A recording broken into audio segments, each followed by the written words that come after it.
How's it going, guys? I want to share with you guys my build for this Spinosaurus TLC that has just came out in Path of Titans a few days ago. And a few of you have been asking, what do I run on my Spinosaurus? Can I do a build video on it? And so I figured I would try to take the time here to get a build out to you guys. I will say that this build is not probably the most impressive thing that you might see, but I do think that it is efficient. I see a lot of people right now kind of running their Spinosaurus to either fight specifically on land or to fight specifically in the water. I believe that this build kind of is the best of both worlds, in my opinion, in terms of winning a 1v1 in damage. It also has elements where it can play in a group at least with another Spinosaurus, which I think is really cool as well. So, as always, we'll start it with our subspecies, but before that, I do want to say if you guys want to stick around after we go through the build, there will be some footage of me using the build in action in a couple fights, so that way you can kind of see that the build works and how I utilize it. So, without further ado, let's just jump right into the build. So, we'll start as we always do with our subspecies. And as you can see here, we are running the plus 5% armor subspecies for the Spinosaurus. You also have the health recovery and the stamina recovery. I don't believe that either one of these are bad options. I just prefer the armor because in my experience, a lot of the time when I fight in this game, I try to make it very quick and fast. And the reason for that is I play a lot by myself or in a small group of friends, and we usually abide, or we do our very best to abide by the rules of the game where it has, the group size limit. I know a lot of people do mix pack and mega pack and things like that.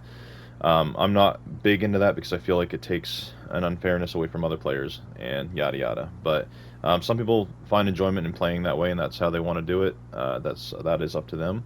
It is always fun to play with your friends, but I do like to try to keep to that group size limit.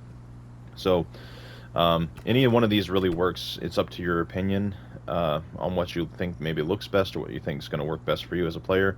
I choose the plus 5% armor because I believe that it helps me the most in those quick fights where I don't have time to try to get the health recovery going, or the time where the swim stamina really matters, kind of thing. So plus 5% armor, that's what we go with. I also like the rounded spine and the tail. I like the way the tail looks. So I do like the look of this as well. Going on to the abilities, we have two passives, if I can speak properly. We have Nictating Membrane, and this just allows you to be able to dive underwater, increases your water mobility, you see clearer underwater during the fog and during rainstorms, and also passively tracks the distance of the nearest fish within 100 meters. So if you're trying to be able to eat, especially when you're growing your Spino, this is a huge passive to have. It's awesome, obviously, for being able to get food, and of course being able to see during the fog underwater in the rainstorms also helps a ton. The other passive, as you can see there, is Ironclad, which is the plus 10% increased armor, which is huge. Again, we're kind of building into the fact that this dinosaur doesn't have a damage build in its subspecies, as we just went over, but it does have an armor, plus 5% armor in the subspecies, and you can see, again, an increase of armor here in the passive, so we're kind of stacking into that, which is really useful for trying to hold, I guess, a fight against with an Apex in a face-to-face confrontation. You can face tank it a lot better. For the hit slot, you'll notice I've messed around with some of these abilities on a different server. There's a custom server where you can do that and you have access to all the abilities. This is my dinosaur that I played on officials, so that's where the fight footage comes from, is on officials. So that's why these are still locked, but I have messed around with them. And I chose to go with just the bread and butter here. It's almost similar to the old Spinosaurus, but I just run the regular bite attack. It causes medium damage. These two are both, I think, situational, and I think that's the thing that I don't like about either one of these. So we're running just the regular bite, causes medium damage, very straightforward, and because of the Spinosaurus and its long body, it's usually the first attack that you're going to be able to land on somebody for that reach. It gives you that, like, kind of the reach that you need to hit a target, so that's why we're running it. Going into the senses, again, you'll find that these are locked. But I'm just running Patient Lurking, and it simply just reads 50% increased oxygen recovery, 50% decreased oxygen drain, and here's the real part that we want to read, I guess, is the 20% increased damage while underwater. So most Spinosauruses, you'll notice if you're a Spinosaurus player, you're always going to be around water. That's kind of your thing. It's your way to get out of a bad situation. It's the way that you move around the map the fastest. It's, you know, it's the way you can ambush other dinosaurs and things like that. Water is your friend. So getting that 20% increased damage while underwater, that's going to help you basically win any fight that's under the water. So a lot of the times you'll see a Spinosaurus in a situation where it's fighting a T-Rex, it starts to lose or something, and then it runs to the water for safety just to survive. And you know what? If you have to do that to just survive, that's up to you. Some people will stand there and fight their way to the death. But if you're trying to survive, you have that option as a Spino to run into the water and to get away from that conflict. However, if they have, I don't know, maybe a Sucho with them on their team or another semi-aquatic, you may run into the water, but it may not save you because even though the T-Rex can't get in the water, those other semi-aquatics can. So your safe place is the water. Having this 20% increased damage under the water is going to help you immensely try to win those fights where you need to be considered safe, which is under the water. So I would prefer to win most fights under the water, and if I can take a fight on land, then that's great. But I want to be able to be at home and comfortable in the water. So this helps you do that with this build. Oh, I also want to mention one other thing with patient lurking. Because of the oxygen recovery and the decrease of oxygen drain, this also does help you go against Sarcos that run, I forget what it's called now, asphyxiating snap, I think it's called, where they try to drain your stamina and oxygen. This also helps. I believe that is still what they run. I haven't looked at my Sarco in a while, but unless they changed it in this last update, that should also kind of counter that as well.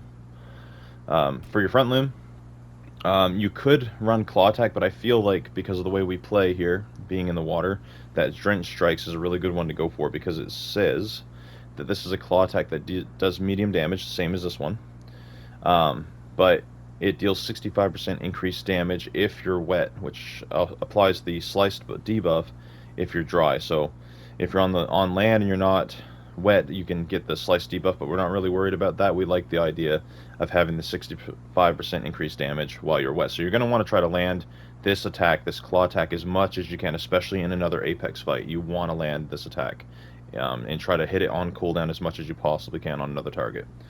Very important. So that's one of our bread and butters. Metabolism doesn't really matter. We're running Fisher just to eat fish. For the hide, we're looking at solar powered. I don't really know, honestly. I think you could go with either one of these and it'd be okay, but I run excuse me, solar powered because it says while it is day, it increases your stamina recovery by 50%, which is always good to have stamina on a Spino. But while it's night, it increases your armor by 10%, once again kind of building into our passive that you saw over here of 10%. So you know that armor does help a lot. Now you might say, well, you can get more armor if you run Bright Sail. That's only if they apply status effects to you, and you might not always be fighting a dinosaur that has a status effect. So this is situational, and I don't really like situational. I like to have something that will cover most fighting situations when I like to fight. So that's why we go with solar powered.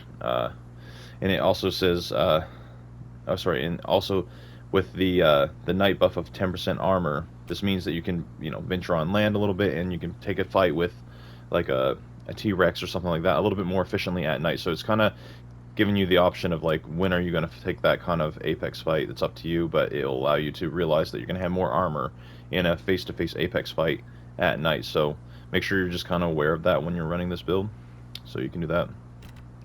Moving on to our back limb, we have Tide Strider. This is that while wet on land, you gain up to 35% increased stamina recovery rate based on your wetness amount. So I think this is kind of cool because I've noticed that there's been times where I've been on this TLC Spino swimming and my stamina starts to get low, and if I just dip out of the water real quick on land, my stamina comes back really fast. So you can utilize this as an ability to try to get your stamina back very quickly in a fight. So if you're near the shallows of the water and you're running out of stamina, you can dip out on shore, go back in, and you should gain your stamina back faster than most Spinosauruses, because I believe a lot of them are running this here. A lot of Spinosauruses I see running lunge, which is obviously good movement ability in the water, but it doesn't do any damage. So this is just a good way to try to get your stamina back in a fight. Moving on to the tail, which I believe right now, the regular tail, called Sweep, regular tail attack, I think is 100% slept on. I think people are sleeping on this. If you read how it says here, it says this is an attack that causes high damage and deals knockback if you're in the water. So this is obviously a good attack for resetting in a water fight. You whack them in the water, and you can, go in, hit your bite, hit your claw, whack them, it knocks them back, and you can reset for another go at them in the water. But if you're on land, it causes that high damage still. And I believe that the high damage is one of the best ways to try to win a fight, is hitting your tail attack mixed with this claw attack in this build to try to maximize your damage. And if you'll notice we're getting our armor at night with that build there, and if you remember here, while we're underwater, we're getting another 20% increased damage. And if for those of you that follow my build, any build that I've ever done, you know that I generally build into damage in almost every build that I ever do. And the reason for that is because I try to win the fight as fast as possible, so I don't have, the guy's 20 of his friends jumping down and killing me right away. I like to live. So last but not least, we have our voice ability, which is Rallying Call, and it's, as it reads here, a call that increases all group members' armor by 25% within 50 meters. Now, as a solo player, this isn't going to help you that much. You could run into like run Dazing Billows and change your build up so where it's doing like, area of effect damage, like AoE. You could do that, I guess. But I feel that this build overall is really good because it's built into armor and it's built into damage as it stands right now. The only thing is with the vocal call, rallying call only works obviously if you're in a group. So this is something that you want to be able to run if you're in a group. You can throw that on there, but as you can see, I have it on there. If I group up with another Spino, I don't do that very often. But that's just what I threw in the slot, because there's no point to have the other call on there if we're not running Undertow, or we're not going to run Claw Slam. There's no point to have it, obviously. So yeah, so this is the build. This is what it looks like. It's nothing really pretty, but I think that it's efficient and it gets the job done. I think it's efficient for underwater fighting and for land fighting, in my opinion. At least against other apexes and bigger dinos. Against the small stuff, if you're trying to be a little bit more agile and run a more movement speed and swim speed build, you might want to try something different. But for fighting and trying to win those 1v1s and things like that, I believe that this is the best build. So that's all I got for you for my build. I am not the best Spino player out there by no means. I haven't logged a ton of time. You can see my trophies that I got on official. There's only a few of them there. It's hard to see at night. I don't do a ton of work on this dinosaur, so if you like the build, then great. I would love to know that if this build works for you. But if this build's not for you, I would love to hear what you would maybe run, and maybe some suggestions you would give me in running something different maybe on my Spinosaurus, because like again, this isn't my main dinosaur that I play. I'm mainly a T-Rex player. So thank you guys so much for watching. I really appreciate it. I'm sorry I haven't uploaded in a while. I hope to change that. I feel like I've been saying that every video lately. But I do hope to change that. My family's doing well now. Things have kind of come around a little bit, so I hope to get a little bit more content out to you guys. So, well, here's to hoping for that. And yeah, I appreciate you guys checking in and watching these videos. And if you want to stick around, we'll have a few fights for you here. And until next time, thank you so much. All right, peace.